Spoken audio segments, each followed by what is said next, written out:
अस्सलाम वालेकुम वरहमतुल्लाहि वबरकातुहू। वालेकुम अस्सलाम रहमतुल्लाह। जी अगर ये ऑडियो कुछ आपकी समझ में आई हो तो जवाब दे दीजिएगा। इस वक्त तो आप ऑनलाइन हैं। अस्सलाम वालेकुम। वालेकुम अस्सलाम रहमतुल्लाहि वबरकातुहू। वालेकुम देखिए वरहमतुल्लाहि वबरकातुहू। ये जो ऑडियो भेजी है ना, ये नसीम भाई ने हदीस की ऑडियो भेजी है, तो नदीम भाई ने, ये बात तो समझ में आ गई, हसब नसब कुछ नहीं होता, तकवा होता है असल। ओके। लेकिन वो जो उन्होंने सवाल के जवाब में उन्होंने मदद मांगी थी और उनके जवाब में उन्होंने गर्दन हिलाई है दोनों तरफ, तो इससे इस बात समझ नहीं आ रही कि उन्होंने मना किया है या इकरार किया है। जरा इस बात को तफसील से बता दीजिएगा। मैंने उनसे पूछा था तो कहने लगे ये बात मेरी भी समझ में नहीं आई। ओके, नसीम भाई ने बताया। अल्लाह आपको जज़ाए खैर दे।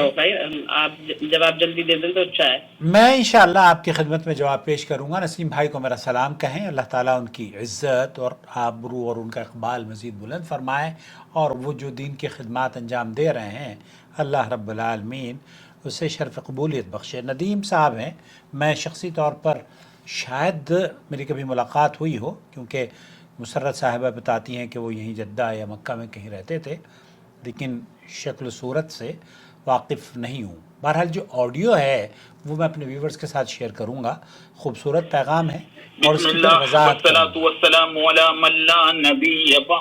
किताब अदबुल मुफरद बाब 400 बाबुन अल हसब। हसब इमाम नसब का बुखारी की बयान। किताब है। सैयदना अब्दुर्रहमान अस्सखर दूसरी अबू हुरैरा रज़ी अल्लाहु ताला अन्हु बयान करते हैं कि सैयदना मोहम्मद रसूलुल्लाह सल्लल्लाहु अलैहि वसल्लम ने इरशाद फरमाया, बेशक करीम इब्न करीम इब्न करीम इब्न करीम यूसुफ बिन याकूब बिन इसाक बिन इब्राहिम अलैहिस्सलाम है। अल्लाह के नबी अलैहिस्सलाम जब भी अपने भाई यूसुफ अला नबीना व अलैहिस्सलाम का जिक्र फरमाया करते थे तो उनको कहा करते थे करीम इब्न करीम इब्न करीम इब्न करीम, क्योंकि यूसुफ अलैहिस्सलाम खुद नबी हैं, इनके वालिद याकूब अलैहिस्सलाम नबी हैं, और याकूब अलैहिस्सलाम के वालिद हजरत इसहाक अलैहिस्सलाम वो भी नबी हैं, और हजरत इसहाक अलैहिस्सलाम के वालिद हजरत इब्राहिम भी अल्लाह के नबी हैं। इसीलिए अल्लाह के रसूल अलैहिस्सलाम जब भी यूसुफ अला नबीना व अलैहिस्सलाम का जिक्र फरमाया करते थे तो इस तरह कहा करते थे कि करीम इब्न करीम इब्न करीम इब्न करीम, यानी यूसुफ अलैहिस्सलाम। इसी तरह सैयदना अबू हुरैरा रज़ी अल्लाहु ताला अन्हु बयान करते हैं कि अल्लाह के नबी अलैहिस्सलातु वस्सलाम ने इरशाद फरमाया, बेशक क़यामत के दिन मेरे दोस्त मुत्तकी लोग होंगे, अगरचे नसब से ज्यादा करीब होता है, लेकिन मेरे पास क़यामत के दिन आमाल लेकर तुम लोग आओगे और तुम लोग दुनिया को अपनी गर्दनों पर उठाए हुए आओगे, और तुम लोग मुझसे कहोगे कि या मोहम्मद सल्लल्लाहु अलैहि वसल्लम आप हमारी मदद फरमाइए, तो मैं इस तरह से कहूंगा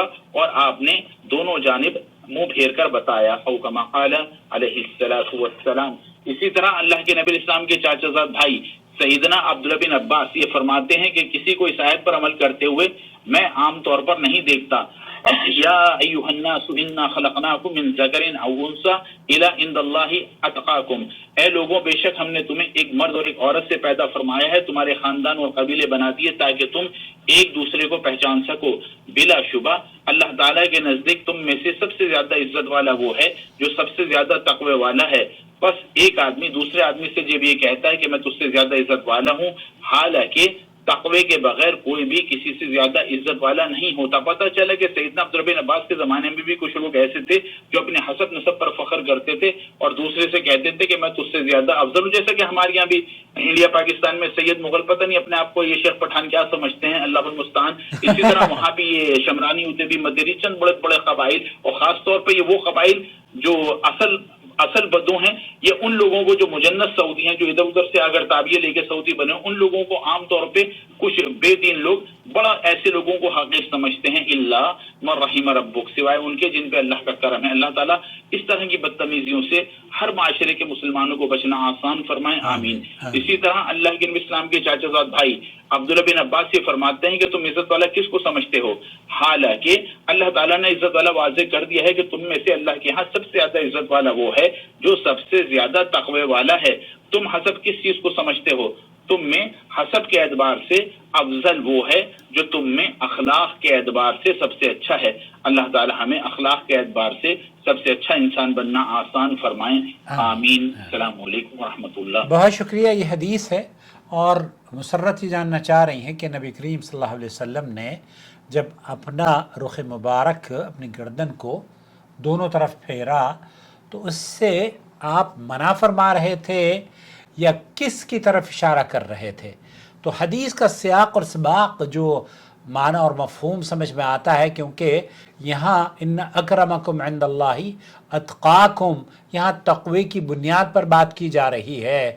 وہ اللہ تعالیٰ قرآن کریم میں یہ بھی فرماتا ہے کہ ہم نے تو تمہیں جو تخلیق کی ہے آدم علیہ السلام اور اس دنیا میں بسنے والوں کی، یہاں اس سے مراد وہ کلمات جب آپ نے گردن اپنے چہرے کو ادھر ادھر دیکھ کر الفاظ فرمائے، لوگوں کی طرف اشارہ کیا، تو اس سے یہ پتہ چلتا ہے کہ آپ علیہ السلام ان لوگوں کو جو کہ وہاں پر تشریف فرما ہے یہ پیغام دے رہے ہیں کہ میرے قریب ہونا اور نسب اور قبیلے کی بنیاد پر کسی سے اپنی قربت کا اظہار کرنا، یا کسی کا باپ ہونا، کسی کا دادا ہونا، کسی کا پردادا ہونا، کسی کی بیوی ہونا، یا کسی کا بچہ ہونا، یا کسی کا باپ ہونا، یہ معنی نہیں رکھتے ہیں اسلام میں۔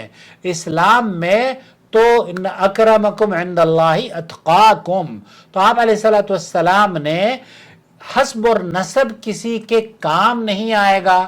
حضرت فاطمہ بنت محمد کو اور قریش کے اپنی پھوپھی اور قریشی کے جتنے بھی رشتہ دار تھے جو پیغام آپ علیہ السلام نے دیا تھا، اس میں بھی حسب و نسب کو ترک کرنے کی بات کی تھی، اور کہا تھا، آپ نے یہ فرمایا تھا کہ آپ تقوی اور جو بنیادی چیز ہے ان اکرمکم عند اللہ اتقاکم، تو میرے قریب ہونا، میرے رشتہ دار ہونا، آپ علیہ السلام کا دادا ہوں، والد ہوں، والدہ ہوں، یا پھر چچا ہوں، یہ سارے کے سارے خون کے رشتے کام نہیں آئیں گے۔ یہ سب کا سب ایک لمٹ ہے اور اس لمٹ پہ رک جائے گا۔ لیکن آپ علیہ السلام نے جو گردن پھیری تو آپ گویا یہ فرما رہے ہوں، عملی طور پر جو قرب جوار میں لوگ بیٹھے ہیں صحابہ، ان سے مخاطب ہو کر کہہ رہے ہیں کہ اصل قربت اللہ کا تقوی ہے۔ جو جتنا تقی اور پرہیزگار ہے وہ اللہ کا اتنا ہی قریب اور عزت اور وہ بلند اور مقام والا ہے۔ تو دوستو، بھائی اور بہنوں، میں نے یہ گفتگو چونکہ مسرت صاحبہ نے مجھ سے پوچھا تھا، تو میری سمجھ میں تو یہی بات آتی ہے کہ اس حدیث سے اللہ کے رسول صلی اللہ علیہ وسلم نے یہ پیغام اپنا چہرہ انور رخ ادھر ادھر موڑ کر اپنے صحابہ سے مخاطب ہوئے، تو اس سے مراد آپ علیہ السلام کے صحابہ بھی تھے، اور امت کے لیے محدثین نے اور راوی نے اس لفظ کو اور اس طریقے گفتگو کو اختیار اور منتقل کیا جس طریقے سے اس نے نبی کریم صلی اللہ علیہ وسلم کو عمل کرتے ہوئے یا گفتگو کرتے ہوئے دیکھا۔ تو اس سے یہ پتہ چلتا ہے کہ آپ علیہ السلام صحابہ سے یہ فرما رہے ہیں جو دائیں جانب بیٹھے ہیں اور بائیں جانب بیٹھے ہیں کہ تقوی اور بنیادی چیز ایمان ہے۔ کسی کا حسب و نسب، کسی کا قریشی ہونا، کسی کا نبی کے باپ ہونا، نبی کی ماں ہونا، یا نبی کا چاچا ہونا، یا نبی کی اولاد ہونا، یا نبی کی بیوی ہونا، یا نبی کا باپ ہونا، معنی نہیں رکھتا جب تک کہ ایمان نہ ہو، جب تک کہ تقوی اور پرہیزگاری نہ ہو۔ تو مجھے امید ہے کہ وہ جو پوائنٹ آپ جاننا چاہ رہی تھی تو میں نے یہ بھیج دیا تھا انہوں نے اس بات کی خواہش ظاہر کری کہ بہت اچھی طریقے سے اس کو سمجھایا جائے۔ تو اس ناچیز سے جو میری سمجھ میں آیا ہے، یہ حدیث بہت اہم ہے اور ہمیں تقوی اور پرہیزگاری اختیار کرنے پر انکرج کرتی ہے تاکہ ہم اللہ کا تقرب حاصل کر سکیں اور نبی کریم صلی اللہ علیہ وسلم کا جنت میں پڑوس پا سکیں۔ اپنا بہت خیال رکھیں۔